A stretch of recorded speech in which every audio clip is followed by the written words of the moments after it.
বেশিরভাগ করে এই সমাবেশের ঢাকা ৮ আসনের সাতটা খাত সংসদ সদস্য পদপ্রার্থী 11 দলীয় জোটের মনোনীত সংসদ সদস্য পদপ্রার্থী তারুণ্যের আইকন জনাব নাসিরউদ্দিন পাটোয়ারি, অন্যান্য নেতৃবৃন্দ, একান্ত প্রিয় এলাকাবাসী, আসসালামু আলাইকুম।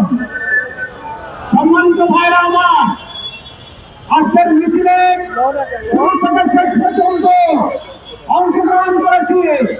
যেটা লক্ষ্য করেছি, মানুষের চাহনি, তাদের বডি ল্যাঙ্গুয়েজ, তাদের রিসিপশন থেকে মনে হয়েছে 12 তারিখে স্বপ্ন করে বিপুল ভোটে বিজয়ী হবে।